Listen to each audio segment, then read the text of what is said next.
Tere tulemast Hiiu valla raamatukogu lehele. Hiiu valla raamatukogu on Kärdla raamatukogu ja Kõrgessaare raamatukogu õigusjärglane alates 1. jaanuarist 2015. Meil on raamatukogud Kärdlas, Kõrgessaares, Laukal ja Kõpus. Kärdla raamatukogu asub Rookopli tänaval Hiiu valla kultuuri- ja vabaaja keskuse teisel korrusel. Kärdla raamatukogu on maakonna raamatukogu ja tegutseb aastast 1871. Lasteosakonnas toimuvad regulaarselt mitmesugused üritused põhikooliklassidele. Noored leiavad omale sobiliku kirjanduse noortenurgast. Lugemissaalis saab lugeda ajalehti ja ajakirju, läbi viia üritusi. Vaba wifi-ühendus võimaldab raamatukogu külastajal kasutada internetti enda sülearvutis või nutitelefonis.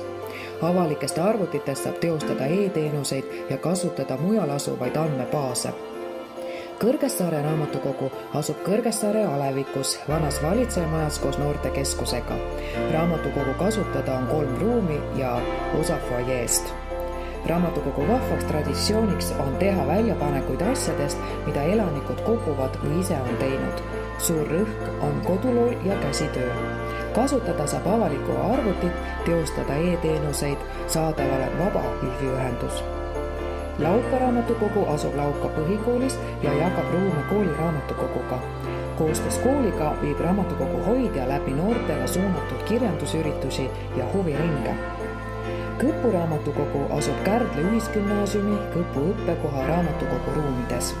Raamatukogu tegutseb teeninduspunktina. Saame kokku Hiiu valla raamatukogus.